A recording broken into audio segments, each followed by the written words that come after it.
Hi friends, ఈ వీడియోలో మా పాపకి భోగి పండగకి స్టిచ్ చేసిన ఒక ఫ్రాక్ అయితే చూపిస్తాను, చూసేయండి. ఈ ఫ్రాక్ అయితే నేను ఇంట్లో ఉన్న శారీతోనే స్టిచ్ చేశాను. శారీ అయితే కొత్తదేనండి. మా అమ్మ ఒక్కసారే కట్టుకుంది. కాకపోతే ఇదేంటంటే శారీ మొత్తం కూడా ఇలా థ్రెడ్ వర్క్ అయితే వచ్చేస్తుంది. ఈ వర్క్ వల్ల మనం కట్టుకున్నప్పుడు హైట్ అనేది సరిపోకుండా అట్లే పైకి గుంజినట్టు వస్తుంది. అందుకని ఆ శారీ అమ్మ అలాగే పెట్టేసింది. ఇంకా నాకు కలర్ కాంబినేషన్ అనేది బాగా నచ్చి దీంతో ఫ్రాక్ అనేది కుట్టాలని చాలా రోజులుగా అనుకుంటున్నాను. ఫైనల్ గా ఈ ఫ్రాక్ ని భోగి పండగ కోసం అయితే కుట్టేశానండి. పాపకి ఫ్రంట్ బ్యాక్ రెండు వైపులా కూడా స్క్వేర్ నెక్ పెట్టి ఇలా సింపుల్ గా హ్యాంగింగ్స్ అయితే ఇచ్చాను. హ్యాండ్స్ అయితే ఇలా ట్రెండింగ్ లో ఉన్న రఫెల్ హ్యాండ్స్ అయితే పెట్టాను. లోపల ఒక షార్ట్ హ్యాండ్ పెట్టి దానిపైన ఇలా రఫెల్ స్లీవ్స్ అనేది పెట్టాను.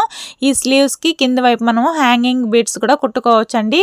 ఫ్రాక్ మొత్తం హెవీగా థ్రెడ్ వర్క్ వచ్చేసింది కాబట్టి హ్యాండ్స్ అనేది ఇలా సింపుల్ గా ప్లెయిన్ గా ఉంటేనే బాగుంటుందని ఇలానే వదిలేసాను.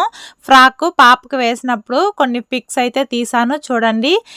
ఫ్రాక్ అయితే చాలా బాగా వచ్చిందండి. పాపకి బాగా ఫిట్ అయింది అనిపించింది. ఈ ఫ్రాక్ పాపకి ఎలా అనిపించింది, నేను ఎలా స్టిచ్ చేశాను అనేది కామెంట్ సెక్షన్లో కామెంట్ చేయండి. ఈ వీడియో మీకు నచ్చినట్లయితే లైక్ చేసి ఛానల్ని సబ్స్క్రైబ్ చేసుకోండి.